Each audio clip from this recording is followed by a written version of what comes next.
प्रधानमंत्री मोदी के परम मित्र का फर्जीवाड़ा एक एक कर देश और दुनिया के सामने आ रहा है।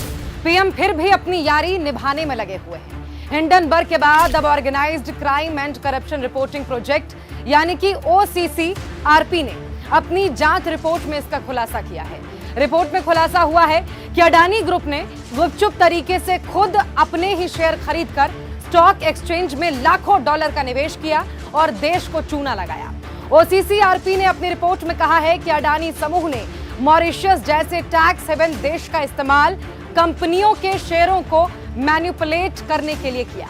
OCCRP ने जांच के आधार पर कुछ डॉक्यूमेंट्स अंग्रेजी अखबार द गार्जियन और फाइनेंशियल टाइम्स के साथ साझा किए हैं। एक है पीएम मोदी, जो लगातार अडानी मुद्दे से देश का ध्यान भटकाने में लगे हुए हैं। उधर हिंडनबर्ग और OCCRP मोडानी पर एक के बाद एक बम फोड़ रहा है। Non profit media organisation OCCRP ने इस बार अडानी ग्रुप पर क्या-क्या खुलासे किए हैं, पहले वो समझिए। रिपोर्ट में कहा गया है कि अडानी ग्रुप से जुड़े लोगों ने 2013 से 2018 के बीच अपने ही शेयर खरीदकर भारतीय बाजार में करोड़ों डॉलर का निवेश किया।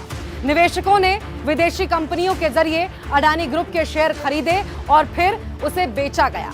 OCCRP का दावा है कि उसने मॉरिशस के रास्ते हुए ट्रांजैक्शन और अडानी ग्रुप के इंटरनल ईमेल्स को देखा है, जिसमें ऐसे 2 मामले ऐसे हैं जहां निवेशकों ने विदेशी कंपनियों के जरिए अडानी ग्रुप के शेयर खरीदे और बेचे हैं। रिकॉर्ड से ऐसे पुख्ता सबूत मिलते हैं कि गौतम अडानी के भाई विनोद अडानी की इन ऑपरेशंस में प्रभावशाली भूमिका थी। डॉक्यूमेंट्स में विनोद अडानी के 2 कारोबारी सहयोगी नासिर अली शबान अहली और चांग चुंग लिंग को उन ऑफशोर कंपनियों का सोल बेनिफिशियरी यानी कि एकमात्र लाभार्थी बताया गया है।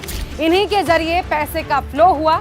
आपको याद होगा, इससे पहले भी हिंडनबर्ग ने एक जांच रिपोर्ट जारी कर अडानी ग्रुप पर शेयरों की कीमतों में छेड़छाड़ के गंभीर आरोप और अडानी ग्रुप के शेयर बाजार में लिस्टेड 7 प्रमुख कंपनियों जिनके ओवर वैल्यूड होने के बाद सामने आई थी, जिसके बाद सड़क से लेकर संसद तक विपक्ष अडानी घोटाले पर JPC की मांग करती रही, मगर प्रधानमंत्री और सरकार के कान में जू तक नहीं रही। उल्टा राहुल गांधी ने जब संसद में इस पर सवाल उठाया तो उन्हें संसद की सदस्यता से हाथ धोना पड़ा।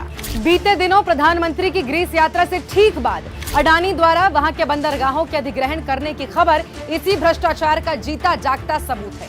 अंग्रेजी अखबारों में छपने वाले ऐसे हेडलाइंस दुनिया को भारत पर उंगली उठाने का मौका दे रहे हैं, वो भी ऐसे समय में जब भारत में 20 देशों के मुखिया इकट्ठा होने जा रहे हैं। राहुल ने फिर एक बार अपने सवाल दोहराते हुए पूछा है कि आखिर किसकी शह पर यह सब होता रहा और किसी को कानों कान खबर नहीं हुई। मोदी अडानी के बीच संबंध क्या है, कैसे देश के बड़े बड़े प्रोजेक्ट्स अडानी ग्रुप को दे दिए जाते हैं, अडानी मामले में JPC का गठन क्यों नहीं किया जा रहा है, इस जांच से आखिर डर किसको लग रहा है।